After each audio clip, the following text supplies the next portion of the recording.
One of those type of games where you either loved it or you hated it. And if you ask me, it didn't even really start getting bad till Final Fantasy X. But this one was where it all started going wrong. It seems like they wanted to change everything from the last Final Fantasy game. The characters, the look, the feel, the sound, even the focus. They decided to change the plot completely into one based more around a central love story than any kind of plot that centers around saving the world. I mean, see if you can even spot what's going on here from the subtitles. These really weird cryptic subtitles that appear all over these Japanese games, and I can't imagine they make much more sense in Japanese than they do in English. But I always like the air quotes, and I'll be waiting here. I have no idea what that's supposed to mean. But if there's one thing Square does well, it's making really awesome trailers that overhype the shit out of the game for fanboys who will buy anything Square puts out and consider it a masterpiece. I even met one jagoff at a convention who thought Air Gaze and The Bouncer were really good games. Anyway, there's no real point in trying to piece together what the fuck is going on with the plot because this video makes absolutely no sense. As far as you can tell, there's some queen chick with huge boobs who has real trouble getting through doors because of the big thing mounted on her back. And these two are trying to work out their unresolved homosexual issues by sissy fighting with two of the stupidest weapons in history. There can be only one. Ha! Pull my finger. Now you might think there's something epic going on here, like there's some kind of world-shattering event that warrants this duel because of all the Carmina Burana music with the God chorus and the But no, these guys are really just sissy fighting in training. I'm serious. They're just sparring. And from here he moves on to play a card battle game. Facepalm, baby. Ooh. Owned.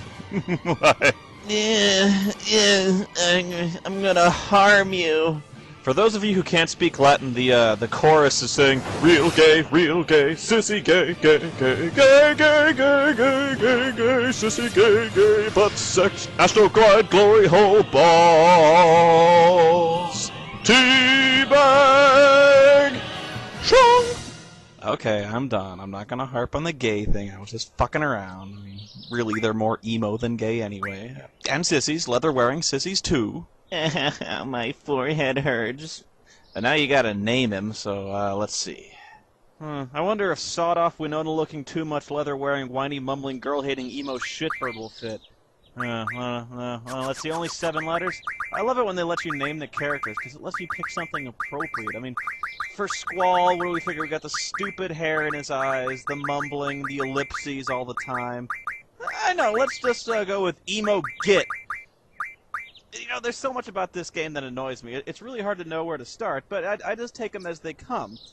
But I just love how the first scene of this game is our brave hero getting himself stitched up in the school nurse's office. There's just something amusing about that. He's like, oh, it's gonna leave a scar. And not only that, he's such a wuss, he has to be picked up by his teacher. Oh my god, this is so embarrassing. You wanna call your mommy? Hey, wait a minute. Now, hold on a second. Now, who is that? Is that my teacher? Dear God, that's the hottest teacher I've ever seen! I mean, I know she's a cartoon and all, but god damn, I am so thinking foursome right now. She's a teacher with a whip. Teacher, I need to stay late for a cram session. Look at her, she's having an orgasm just looking at me. Spank me now. Oh, I would so hit it, Froggy style! Ooh. She's a teacher so hot and sexy, she's actually got groupies called Trapies. Count me in, honey. I gotta stay after school. Come on, you're my new girlfriend now, baby, kiss me. That hair smells good. I'm back into this right here, right now. I don't care who's watching.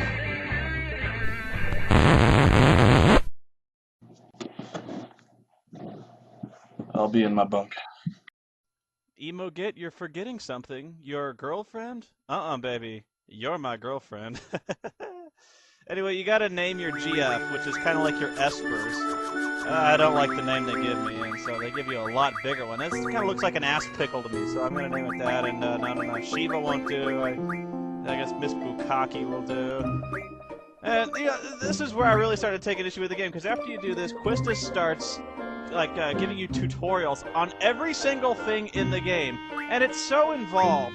They changed everything from the ground up, and they made it so needlessly abstract and complicated that this is just the beginning of it. You have to link your magic to your given attributes, and the different kinds of magic you link to your different attributes increase them in different ways. But not only that, you can link your magic to everything else. Not just your attributes, but your various items, your attack, your defense, your luck, everything. But not only that, it matters what quantity of each magic you have. You're not given magic. You have to draw it. And I'll have a lot more on that later. But you can stock up to 100 magic types, and you have to bind them to your attributes. So basically you want a full load every time of every magic spell conceivable. And if you want magic, you have to draw it from your enemies, which is a combat action. And to do that, you do nothing but draw, basically meaning, if you want magic, you have to do this for every spell, for every enemy you meet, and to do that, you have to do nothing but let the enemy mercilessly wail on you while you draw hundreds upon hundreds of magic spells, just so you can be competitive in combat and cast the magic you want to cast. You will spend so many untold hours doing nothing but drawing magic and getting yourself abused it'll drive you batshit insane. I just want to fight! And let's not forget the tutorials on the Gunblade. The fucking Gunblade.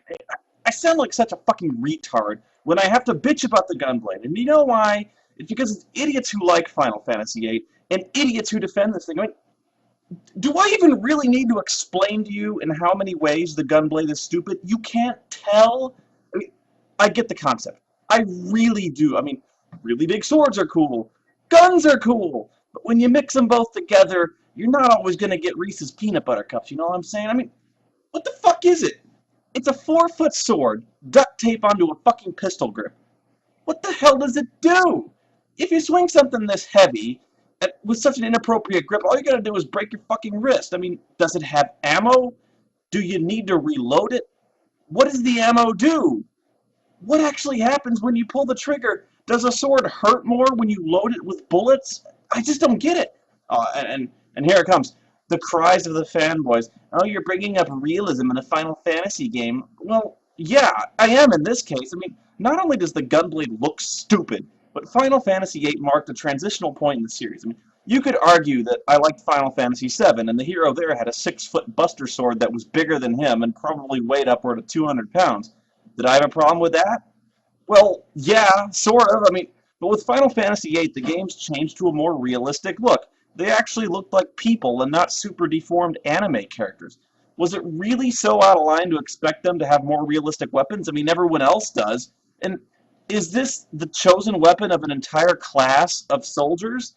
I mean, somebody really just miscalculated the coolness factor of the Gunblade. I mean, I could combine random shit too and come up with better stuff than that. I mean, like, the Sharkzooka. All the Gunblade does is add a timing puzzle to the fucking game, and I hate timing puzzles! I mean, it's the future. You're a soldier.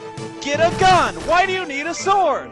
Anyway, you go to the fire cave as your final exam, and so you have to choose a time limit. I choose 10 minutes because I'm fucking hardcore, and that's how I roll! And if it doesn't seem annoying yet, it will, because one of the fastest ways to beat the bad guys is to summon your GFs, or your Guardian Forces. And this is kind of cool until you realize you can never skip these animations. And they only get longer from here. This is the shortest one. We're going to get so sick of seeing these during the course of the game, and you'll summon them 5, 6, 10 times a game. Oh yeah, I'm serious. It just gets so annoying and repetitive. And so I finally just get sick of it, and I decide the much better option is to try to whack it to death with my sword. And I haven't even bothered drawing magic, so this is taking way longer than it should. Luckily, my girlfriend is there with her whip and beats the shit out of this guy. I just like how this is the standard final exam for the special class of soldiers. They put you in a fiery magma cave where they make you fight a summoned demon. I mean, there's a written exam and the demon war. Oh, this is great. Truly, this is the future! Oh, I know it seems like I'm nitpicking, but I ain't even gotten started yet on the most annoying parts of Final Fantasy VIII. The characters, the story, and the one thing that has plagued every RPG ever made since this game, the fucking cards!